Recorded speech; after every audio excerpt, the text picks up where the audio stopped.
Coucou tout le monde, c'est le début d'une nouvelle semaine.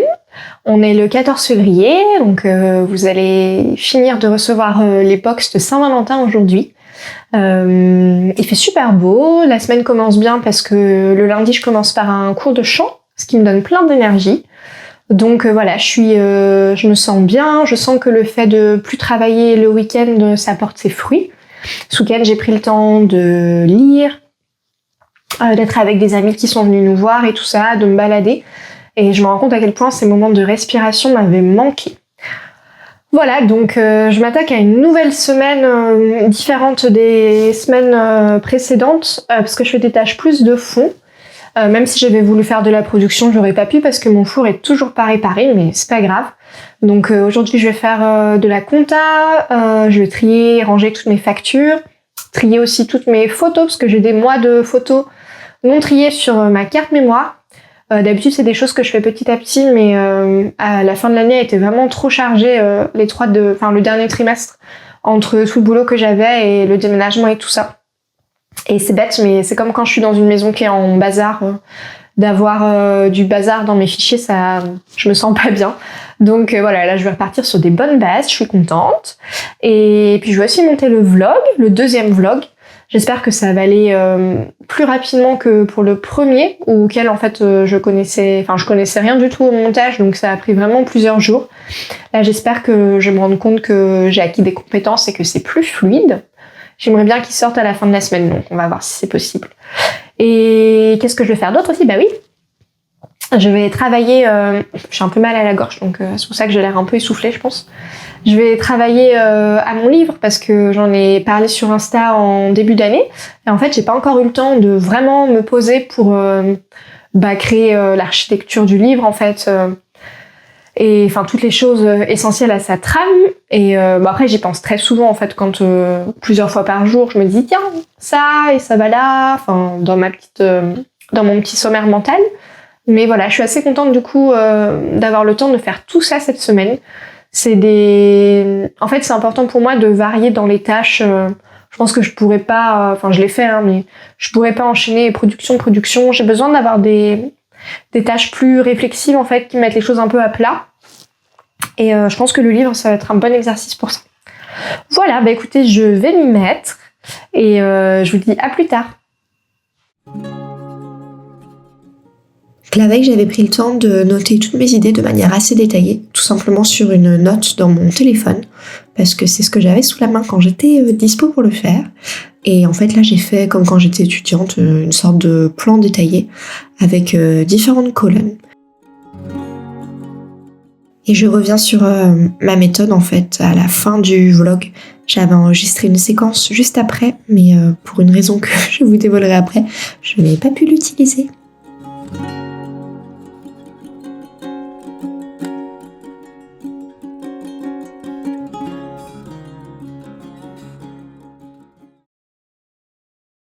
Je souhaitais un petit peu vous montrer les livres de pâtisserie qui sont mes références en fait pour mon futur projet de livre.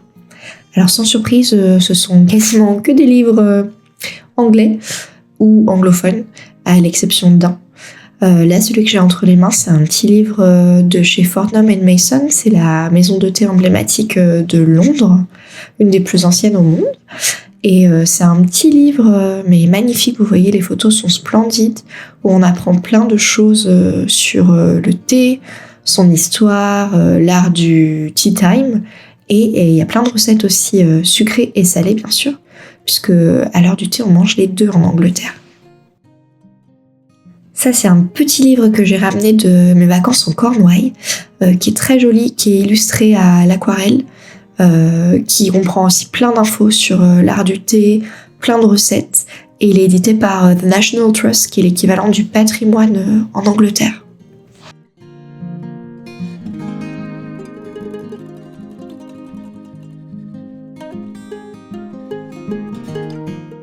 Alors ça, c'est ma Bible.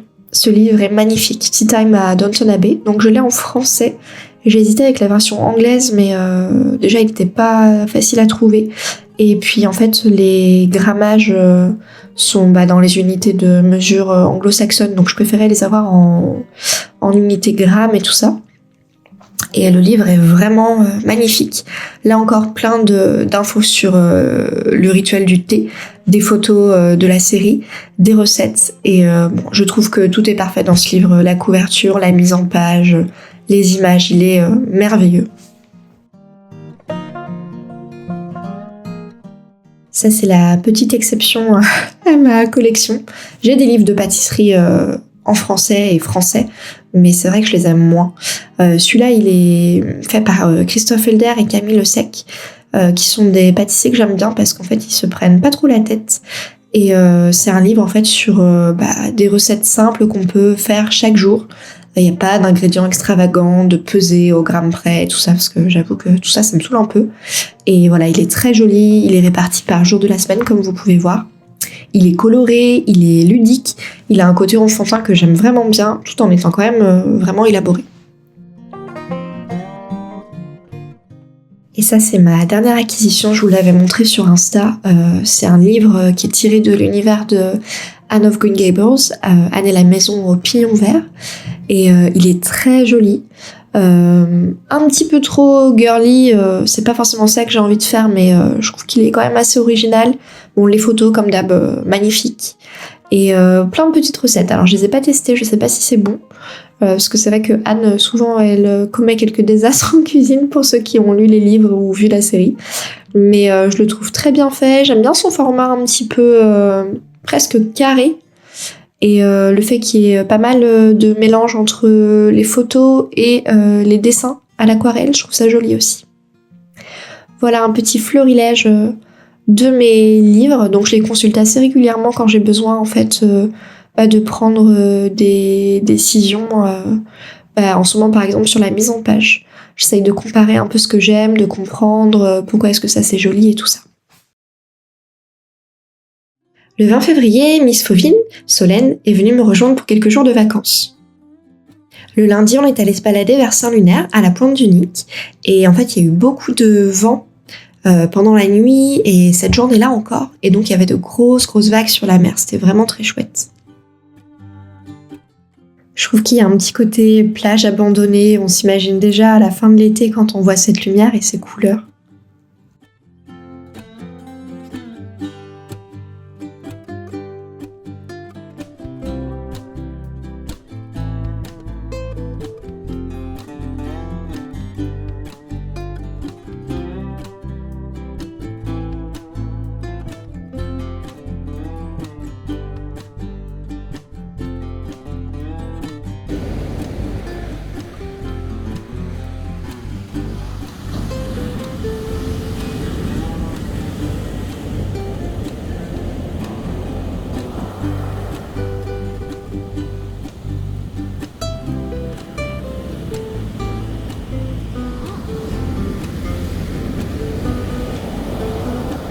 T'as vu là-bas? Oh mon Dieu! Regarde! T'as vu?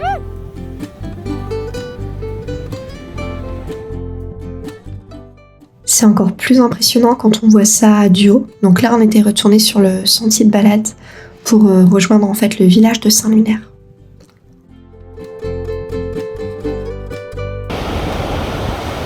Là, vous voyez la puissance des vagues. Si vous regardez en haut de l'écran à droite, on voit les embruns qui s'envolent jusque dans les arbres en fait.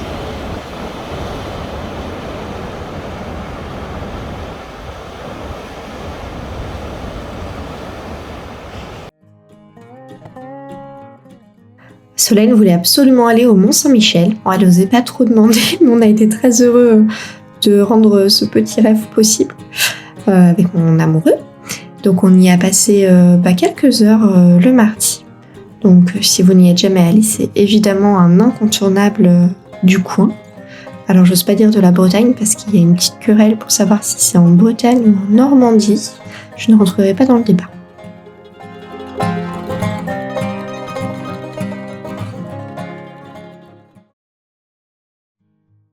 Alors le 24 février, j'ai lancé une vente de biscuits tout nouilles et de cookies, parce que ça faisait longtemps que vous m'en demandiez et j'avais pas rouvert la boutique. Et normalement, le matin, j'aurais dû avoir le remplacement de ma pièce de four, puisqu'il était en panne depuis vers le début février, déjà la première semaine de février. Et il m'a envoyé un message le matin pour me dire que finalement, la livraison avait du retard. J'ai quand même voulu faire la vente, comme vous le savez. Et en fait, ça a bien marché, puisque j'ai dû préparer plus de 550 biscuits et cookies. Et malheureusement, pour ceux qui me suivent sur Instagram, ça a mis très longtemps pour que mon four soit effectivement réparé. Donc, ça a été un peu compliqué de gérer cette vente, en fait. J'ai quand même réussi, vous avez eu vos colis, même si ça a pris beaucoup plus de temps que ce que j'aurais voulu. Mais enfin bref, ça fait partie des aléas de la vie d'une entreprise.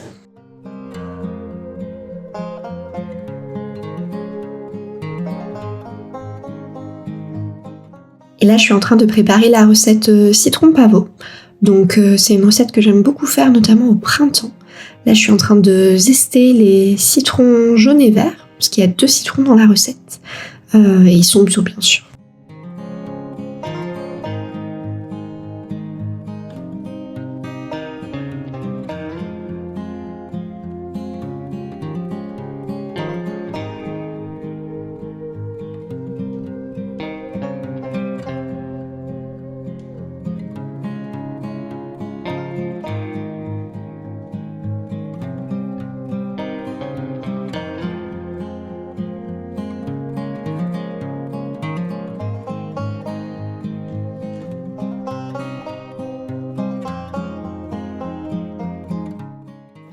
Alors une fois qu'on a sablé la pâte, quand on utilise des agrumes, c'est hyper important de nettoyer la feuille, c'est l'outil que vous voyez là, parce qu'en fait sinon les zestes ont tendance à se coincer au niveau du métal et à mal se mélanger avec la pâte.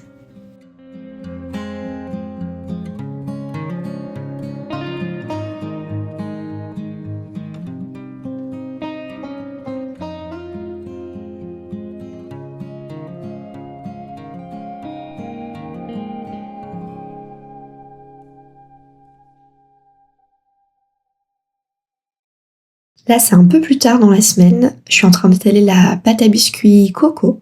J'ai déjà expliqué dans mon premier vlog, mais quand on étale une pâte à biscuits, déjà c'est important de la faire prendre au froid assez longtemps.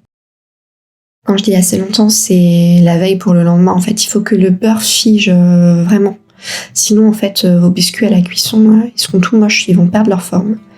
Et ensuite, on étale la pâte en la faisant tourner, en faisant des rotations de 1/4 ou 1/8. Voilà, pour essayer d'avoir quelque chose d'assez homogène en termes d'épaisseur en fait.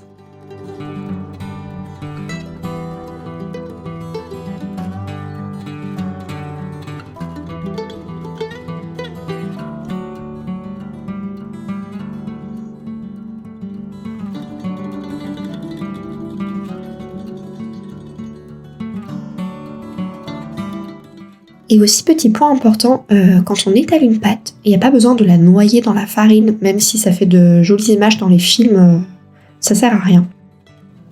Déjà, c'est du gâchis de matière. En plus, ça rajoute un goût en fait et une autre texture à la pâte. Ça la rend plus tonique. Et tout simplement, en fait, si vous appliquez un tout petit peu de farine assez régulièrement, votre pâte ne collera pas. Voilà.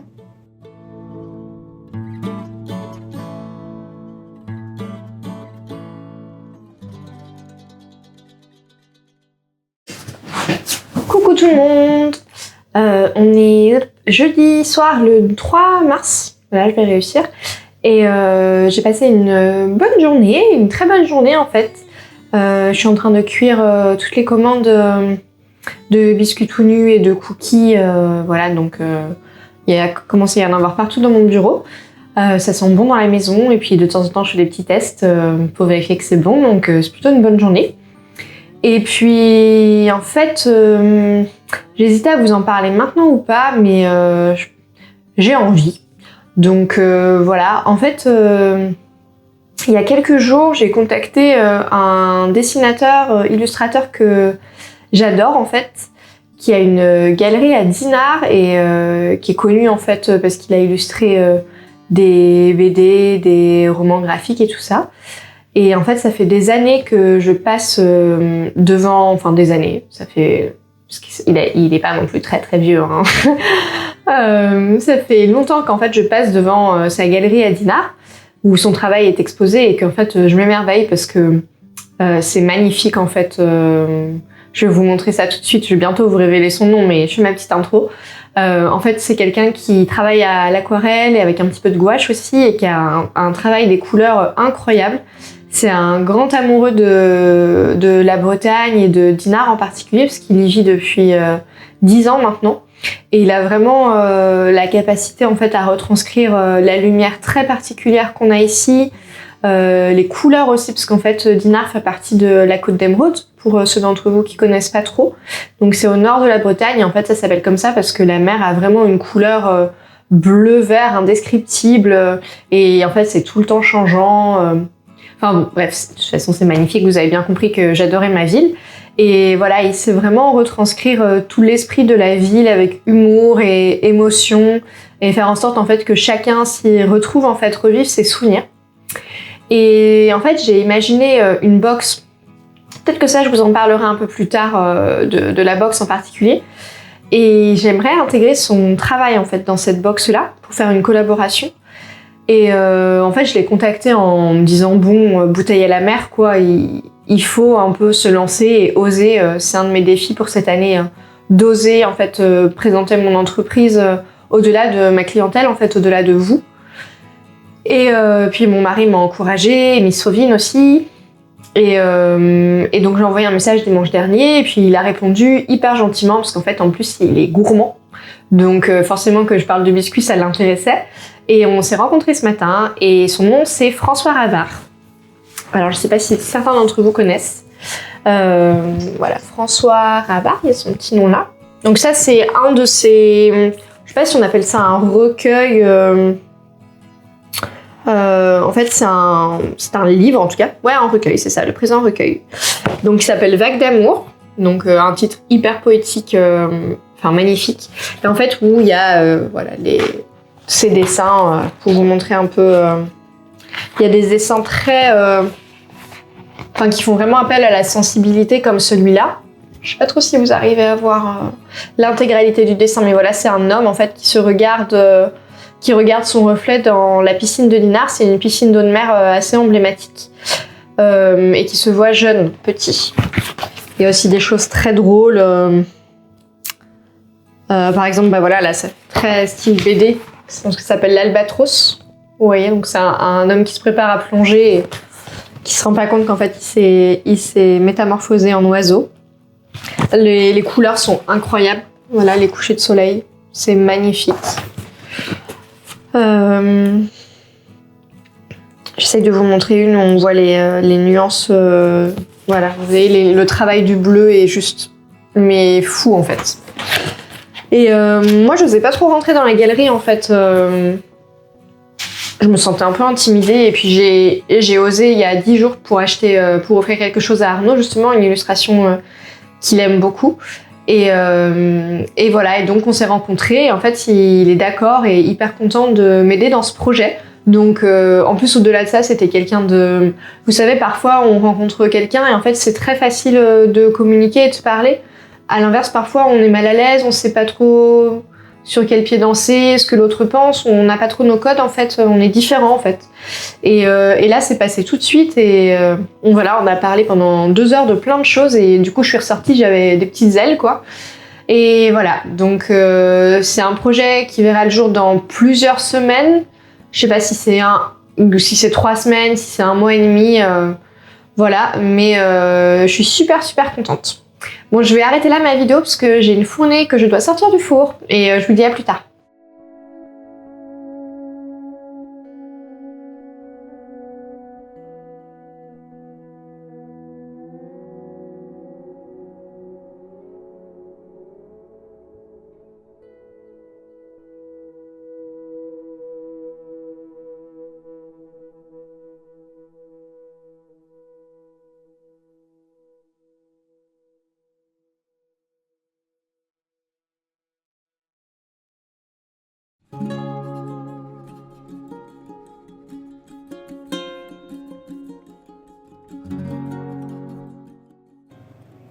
je voulais vous montrer un petit peu les coulisses, parce que c'est vrai que quand on prépare des biscuits et quand on les expédie, en fait, il y a beaucoup d'étapes.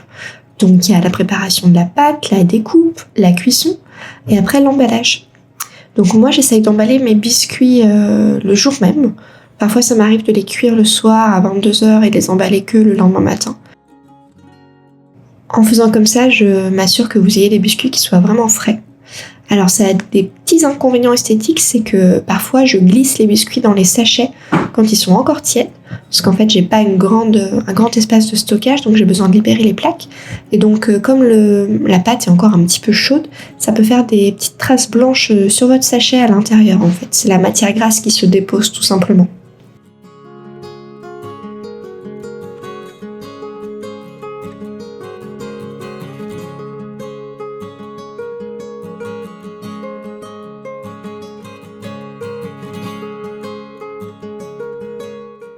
Donc en tout, j'ai emballé, je sais pas, plus de 400 biscuits. Si c'est pas plus, parce que j'avais fait un petit peu de rab en fait.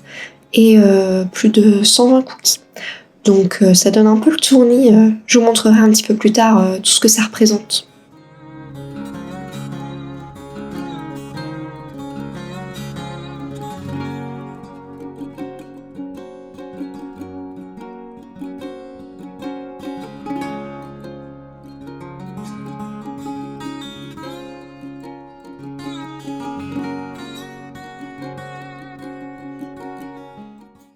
Et c'est vrai que c'était pas mal d'avoir accès à des petites peluches mignonnes quand j'avais besoin de me changer les idées de cet enchaînement de tâches assez répétitif.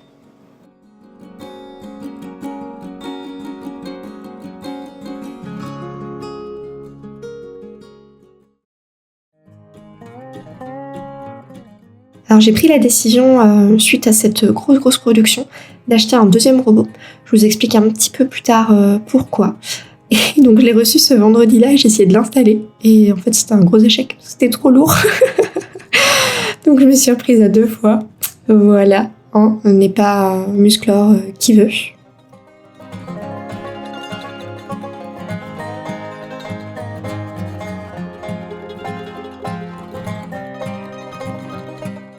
Alors je vous filme le déballage du colis pour que vous voyez ce qu'il y a dedans. Donc il y a les accessoires traditionnels, hein, la feuille, le premier c'est le pétrin. Vous voyez la différence par rapport à mon autre robot, elle est monumentale.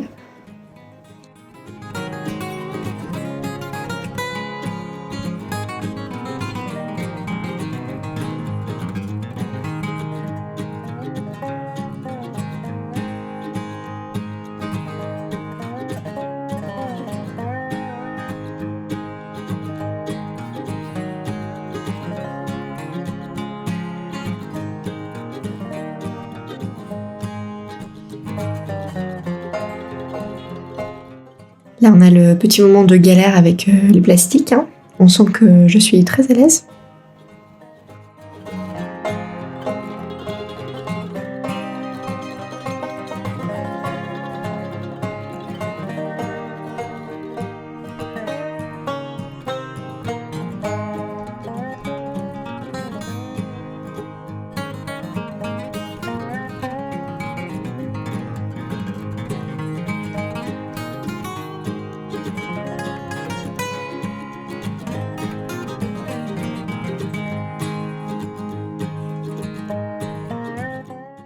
Alors déjà, petite intro, c'est qu'en fait ça faisait longtemps que je songeais à acheter un autre robot. En fait moi j'ai commencé sur ce robot-là qui est un Kenwood Chef, qui a genre plus de 10 ans. En fait il appartenait à la maman de mon mari. Et c'est grâce à ce robot, le Chef Titanium, que en fait j'ai pu vraiment préparer mon CAP et tout ça. Moi il a été très bien pour tout ce que j'avais à faire. Le souci c'est que quand j'ai beaucoup de pâtes, en fait c'est une perte de temps importante d'attendre parce que je peux faire que 2 pâtons à la fois. J'essaye de faire une pesée en attendant à côté, mais voilà, enfin il y a beaucoup de moments creux et c'est très chiant. Mais je me suis dit qu'il me fallait un autre robot. Donc là vous avez maman robot, bébé robot. Et du coup voilà, j'ai pris le Titanium Chef pâtissier XL. Donc c'est vraiment leur tout dernier robot, je crois. Il y a un bol de 7 litres, c'est ça qui m'intéressait moi, et un bol de 5 litres. En fait, c'est hyper important pour moi parce que ça me permet, pendant que les 2 robots vont tourner, je vais pouvoir préparer une autre pesée, vous voyez. Donc il n'y a pas de temps mort. Les accessoires qui sont livrés avec, il y a un fouet. J'utilise le fouet pour faire la glace royale. Je vais vous montrer en comparaison avec le fouet de mon autre robot pour que vous voyez les différences. Donc ça c'est nouveau fouet. Ça c'est bébé ancien fouet. Bébé feuille et maman feuille. Le robot, en plus d'être beau et grand, il est hyper pratique. Alors en fait vous voyez, il y a un bouton derrière comme ça. Tac, on appuie, ça se lève. Méga pratique. Là il y a un bouton on-off. Tac. Donc là j'allume. Il y a un éclairage dans la tête. Donc c'est méga pratique quand on veut bien voir en fait ce qu'il y a dans notre bol. Alors c'est trop cool parce qu'il y a une balance intégrée, vous voyez il y a un signe. Moi j'ai qu'une toute petite balance domestique toute bête que j'avais achetée chez Alice Delis. Mais voilà, c'est trop bien d'avoir une balance intégrée en fait, parce que ça permet justement d'utiliser ma petite balance pour faire une pesée là, pendant que là-dedans ça mélange et tout ça, enfin vous voyez. Il y a aussi une fonction minuteur que je trouve trop bien. Alors attendez, j'essaye de... Oui, c'est tactile, c'est vrai. En plus, c'est tactile. Alors pour moi, je pense que ça va être hyper pratique, parce que je le fais pas jusqu'à présent, mais en fait... ça me permet de mélanger mes pâtes et de lancer pour un temps précis et de pas devoir rester à côté du robot en me disant zut, si je suis pas à côté et que je laisse trop longtemps, ma pâte elle va devenir du crumble en fait. Cette manette là elle sert aussi à régler les vitesses. Voilà. Donc voilà, si jamais vous avez envie d'acheter un robot, moi je suis très pro Kenwood. Ce modèle-là, pas forcément indispensable, sauf évidemment si vous avez une grosse enveloppe et que vous avez envie de vous faire plaisir, pourquoi pas. Voilà, moi j'ai investi, ça fait 1 an et demi que mon entreprise existe et voilà, j'ai investi le fruit de, un petit peu moins d'une vente entière en fait, donc c'est pas rien. Mais je pense que je vais pas le regretter. Et ah oui, j'ai oublié de vous dire aussi qu'il y a ce petit accessoire, on va dire semi-professionnel. Alors, je vais pas essayer de le mettre, mais ça se met hyper facilement parce que Kenwood c'est génial, qui permet en fait de bloquer en fait la pâte à l'intérieur du bol quand on fait des mélanges, pour pas qu'il y ait de perte. Moi, j'ai souvent plein de farine en fait parce que ce petit robot là, chouchou là. Il n'avait pas ça. Donc j'avais plein de farine, de saleté, et comme je suis maniaque, souvent j'ai du mal à attendre que d'avoir terminé tous mes pâtes, donc je nettoie au fur et à mesure. Donc ce genre de choses en fait ne va plus arriver. Merveilleux. Et hyper pratique, on n'est pas obligé de l'enlever pour rajouter des ingrédients au fur et à mesure. Écoutez, je vais tester la bête maintenant parce qu'il me reste encore des pâtes à faire de la grosse commande de biscuits là, mes 550.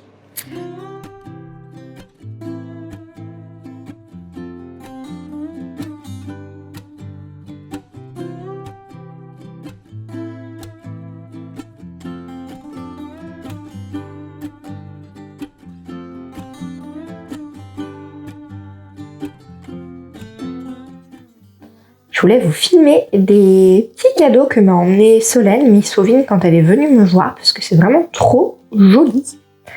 Alors déjà, elle m'a fait imprimer une de ces illustrations que j'adore, qui est imprimée version fine art, donc c'est-à-dire dans un papier en fait de qualité qui vraiment rend l'impression d'un original. Donc c'est sa petite souris faunette qui prend un bain dans une petite tasse de thé. Donc voilà, je l'adore. Elle est vraiment super jolie. Et puis, elle m'a aussi amené pas mal de ses créations de printemps. Donc c'est des choses que vous pourrez retrouver dans quelques semaines. C'est sa nouvelle collection. En fait, elle a travaillé autour de la citelle torche-peau. C'est un oiseau qui...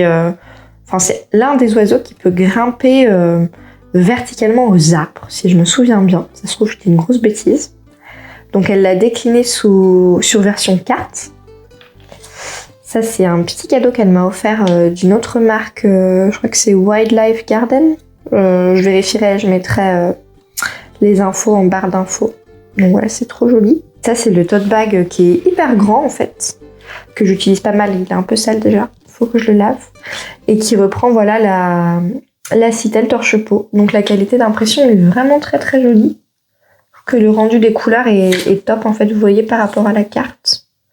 C'est vraiment très bien fait. Donc je me suis sentie super gâtée quand elle m'a donné tout ça. Merci Solène.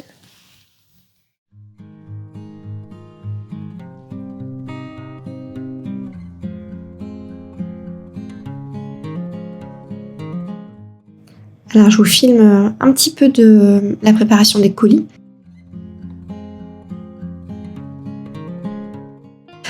Comme vous voyez, ça prend du temps parce que je découpe tout à la main et tout ça, et j'essaye de faire quelque chose qui soit joli et agréable pour vous au moment de l'ouverture. Donc je sais que ça vous plaît et ça m'encourage à continuer.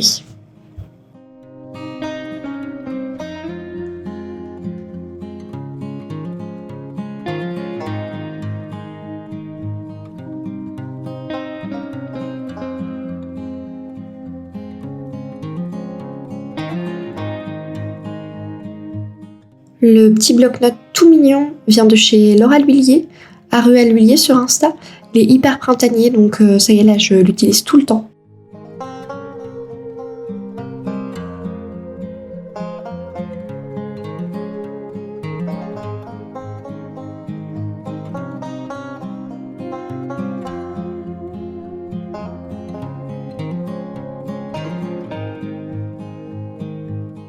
Alors la clé pour faire en sorte que les biscuits n'arrivent pas à casser chez vous, même si ça arrive encore de temps en temps quand un colis est malmené, c'est d'utiliser déjà des colis bien épais.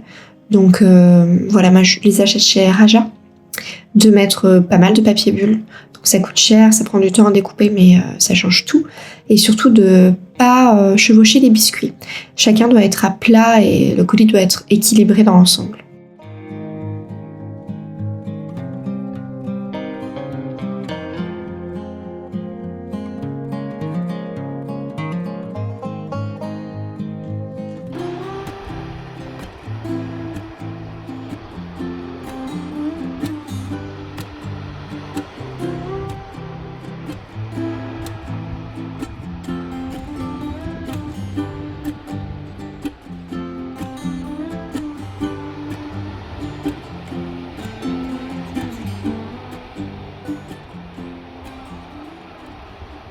Coucou tout le monde. Alors c'est déjà la fin du vlog.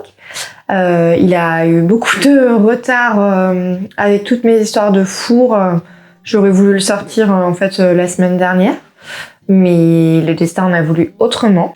La bonne nouvelle c'est que mon four est enfin réparé, donc je vais pouvoir reprendre un rythme un peu plus normal, parce que c'est vrai que avec la vente des biscuits tout nus et des cookies, en fait, ça aurait dû représenter une semaine de travail et ça a duré pendant 2 semaines et demie, donc ça m'a un peu plombée. Mais voilà, c'est fini. Là, je sens d'ailleurs que je me sens mieux, que je commence à éponger la grosse fatigue que j'avais accumulée. Je me sentais vraiment très très fatiguée la semaine dernière. J'en ai parlé un peu avec certaines d'entre vous. Il y a l'actu aussi qui joue beaucoup, je pense, sur la fatigue morale qu'on ressent. Mais voilà, là, ça va mieux. Et puis du coup ça m'a permis aussi de me rendre compte de certaines choses, cette grosse vente, et en fait c'est trop d'un coup, parce que j'ai passé énormément de temps debout, soit pour faire les pâtes, les découper, les cuire, les colis, et en fait c'est des journées entières debout, donc j'ai un peu mal partout au corps. Donc j'ai d'ailleurs repris des étirements le matin qui me font beaucoup de bien. Je vais vous mettre le lien dans ma bio parce que ça dure 8 minutes et vraiment à chaque fois je me sens beaucoup mieux. Je me suis dit c'était que j'arrêtais de faire des grosses ventes comme ça et que je faisais des ventes plus régulières de biscuits tout nus avec différentes saveurs et de cookies. Donc en plus petite quantité mais plus régulièrement. Et je vais faire en fait, j'ai commencé à le faire là, vous avez dû voir. En fait je fais des petites annonces sur Insta où je dis bah voilà il y a 10 lots de cookies. Et en fait, je préfère faire 10 cookies 10 colis sur 3 jours plutôt que 40 colis sur une semaine en fait. Donc voilà, j'essaye petit à petit de mieux organiser mon business et de prendre de meilleures habitudes aussi de travail. D'ailleurs, sans transition, en fait, je voulais Je voulais pouvoir vous parler dans le vlog de mon projet de livre. Et puis en fait, je suis un peu nulle en cadrage, vous avez dû remarquer. Et en fait, toute la séquence que j'avais filmée, elle était bien, mais on voyait pas mon... Genre, je m'arrêtais là.